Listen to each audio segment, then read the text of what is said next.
저는 계속 지속적으로 제 영상에서도 강의에서도 항상 말씀드리는 건 기준 있는 매매, 본인의 기준을 가지고 하는 매매를 항상 말씀드립니다. 그 부분이 굉장히 중요합니다. 그 부분이 잘 잡혀 있으면 다른 관점을 얘기하시는 분들이 많이 있어도 내 관점대로 매매를 할 수가 있고요. 그 기준에 대한 검증이 지속적으로 이루어지면 이후에 본인의 관점대로 더 자신 있게 매매를 할 수 있는 상황이 생깁니다.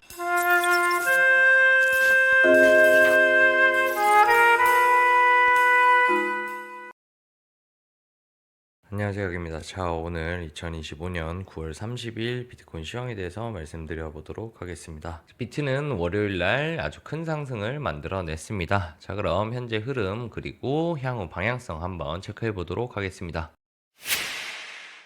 자, 우선 지지저항과 매물대 기준으로 한번 보려고 합니다. 자, 첫 번째로는 기존의 강저항으로 판단되는 이렇게 저항을 계속 봤던 자리를 올라타려다 실패했기 때문에 하방으로 내려왔고 한 발 더 뺀 다음 주말에 횡보하고 올려쳤죠. 올려친 상황에서 이 113.5K는 꽤 중요한 자리였다고 생각을 합니다. 넓게 봐서 한 114K 정도까지는 꽤 중요한 자리라고 보여요. 자, 이 자리를 현재 상태에서는 이탈한 상태입니다. 그리고 그 다음 단계로 본다고 하면 제가 말씀드렸던 지난 주말에 중요했던 매물대가 있다. 지지난 주말에 이 매물대를 쌓았었고 한 발 더 빠진 다음에 반등 줄 때도 이 자리는 굉장히 중요한 자리다라고 말씀을 드렸죠. 이 자리가 꽤 단기적으로 단단한 자리가 되기도 합니다. 자, 그래서 오늘 말씀드리고 싶은 내용을 한마디로 정리를 하자면 첩첩산중이고 이 첩첩산중을 잘 뚫어낸다고 하면 아주 강한 파동이라고 판단할 수 있겠다. 이렇게 정리를 해볼 수 있겠습니다. 첩첩산중이라고 말씀드리는 이유를 지금부터 한번 정리해 볼게요.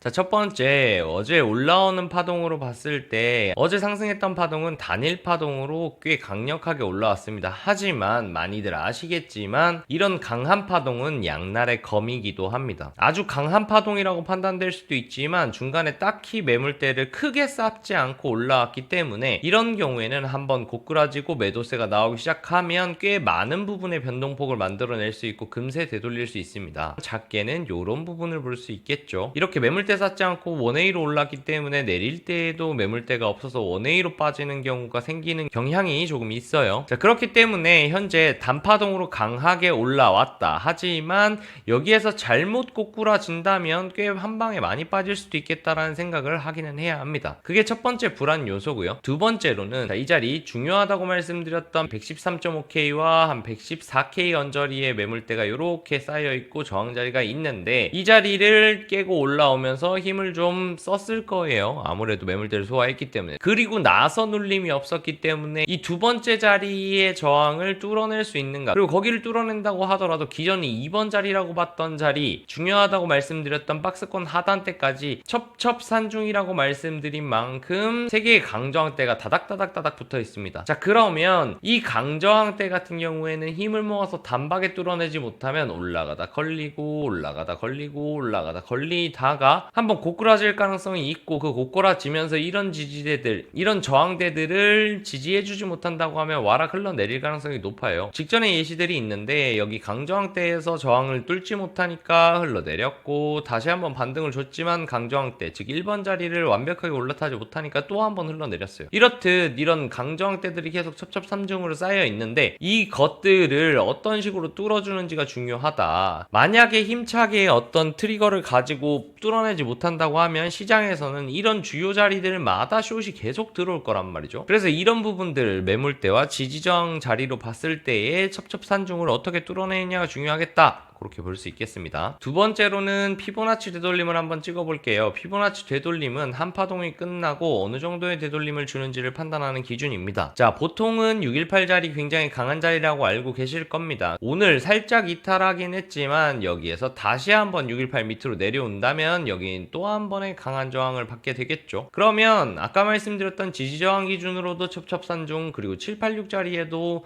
주말에 매물대가 겹쳐져 있고 이런 여러 가지 근거들로 봤을 때 되돌림 보시는 분들의 숏들도 많이 들어올 거고 분할 익절 자리도 충분히 나오기 때문에 분할 익절하는 매도세와 숏 들어오는 매도세들이 계속 겹쳐질 자리들이 겹겹이 쌓여 있어요. 그렇기 때문에 또 한 번의 매도 압박이 생길 수 있는 근거가 되죠.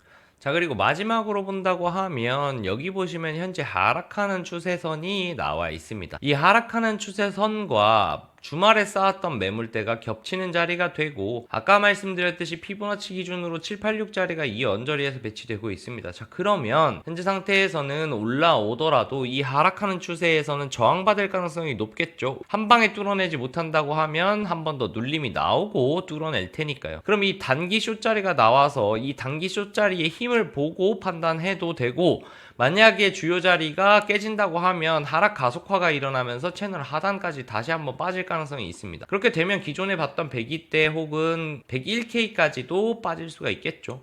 그래서 지금 상태에서는 어제 많은 상승을 했다고 해도 현재 마음을 놓기가 조금 어려운 상황이다, 이렇게 볼 수 있겠어요. 그래서 여러 가지 기준으로 봤을 때 현재는 조금 리스크 관리를 하셔야 되지 않겠는가. 많이 올라도 여기를 뚫어내고 지지난주 주말에 쌓았던 요 매물대 위로 올라타주는 걸 보고 나서 매수해도 늦지 않겠다. 추가 매수는 그때 판단하는 게 좋겠다. 이렇게 정리를 한번 해볼 수 있겠어요. 그 말은 반대로 얘기를 하면 여기쯤에 도달했을 때는 손익비 좋은 숏자리가 나온다, 이렇게 해석할 수도 있겠죠. 그렇기 때문에 우리가 선물을 하는 입장에서는 이런 자리들, 즉 손익비 좋은 자리들을 잘 판단하고, 제가 또 좋아하는 것 중에 하나가 공통 숏자리죠. 이렇게 올라왔을 때 채널 상단 그리고 여러 가지 매물대들이 겹치고 피보나치도 겹치는 이 구간에서 저항을 받는다면 적어도 조금의 눌림은 나올 겁니다. 그러면 최소한의 스탑로스 이만큼, 공통 숏자리 이만큼 나오고, 더불어서 제가 보는 하방 압력이 커서 쭉 떨어진다면 채널 하단까지도 보이기 때문에 리스크 관리는 충분히 할 수 있는 자리라고 생각해요. 그래서 이런 단기 숏은 한번 손익비적 측면에서 그리고 선물을 하는 입장에서는 도전해볼 만한 자리가 아닌가라고 정리를 해볼 수 있겠습니다. 자, 그래서 저는 여기까지 오면서 반익절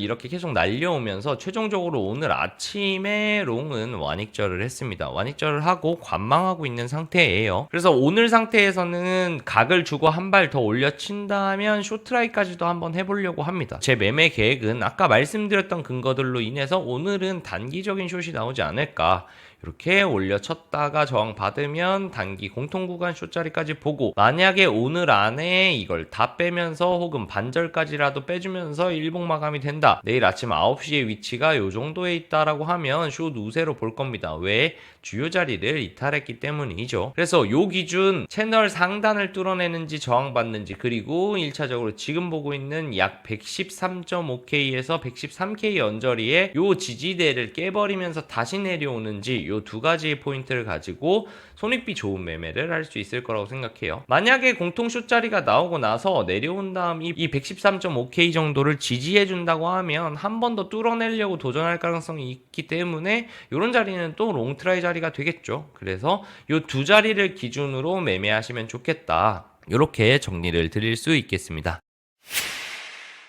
자, 이렇게 관점 영상을 마무리하면서 그래도 어제 상승을 해서 드신 분들이 좀 있으신 것 같더라고요. 수익 나신 분들께는 축하드리고, 제가 이때 주말에 횡보를 할 때 많이들 숏을 보신 걸로 알고 있어요. 저희 방에서도 많이 숏을 보셨고, 어떻게 보면 불안불안한 상황이 되었을 수도 있어요. 충분히. 왜 그러냐면 계속 하락했는데 이 상태에서 바닥권에서 올려치지 못하고 계속 있었기 때문이거든요. 저는 그때 뭐라고 말씀드렸냐면 야금야금이지만 저점이 계속 높아졌어요. 고점도 한번 높여졌고 저점이 또 한번 높여졌다. 그래서 그 상태에서 유지가 되고 있기 때문에 미약하게나마 기준은 깨지지 않았다. 그래서 기준 있는 매매를 하시려면 제 기준으로 이 저점 안 깨지면 저는 롱을 보겠다라고 말씀을 드렸습니다. 그래서 제가 드리고 싶은 말씀은 뭐냐면, 결국은 기준이 깨지지 않는다면 본인의 관점을 유지하는 게 맞고, 흐름에 맞춰서 기준을 제대로 잡지 못하겠으면 공부를 하시는 게 맞고, 그것마저 조금 어려우시다면 저희 단톡방과 텔레그램방 오셔서 참고하시는 게 도움이 될 거라고 생각을 합니다. 저는 계속 지속적으로 제 영상에서도 강의에서도 항상 말씀드리는 건 기준 있는 매매, 본인의 기준을 가지고 하는 매매를 항상 말씀드립니다. 그 부분이 굉장히 중요합니다. 그 부분이 잘 잡혀 있으면 다른 관점을 얘기하시는 분들이 많이 있어도 내 관점대로 매매를 할 수가 있고요. 그 기준에 대한 검증이 지속적으로 이루어지면 이후에 본인의 관점대로 더 자신 있게 매매를 할 수 있는 상황이 생깁니다. 그래서 꼭 기준 있는 매매를 하시고, 기준을 못 잡으시겠다면 제가 강의 모집을 연습을 하고 강의를 진행하고 있으니까요. 저희 강의 신청도 많이 해주시면 큰 도움이 될 것이라고 생각합니다. 자, 이렇게 오늘 영상을 마무리하면서 항상 긴 영상 시청해주시는 분들 그리고 댓글 남겨주시는 분들 감사하다는 말씀 전하면서 오늘도 영상 마무리해보도록 하겠습니다. 대응 잘 하셔서 손실 없이 수익만 보시길 응원하겠습니다. 감사합니다.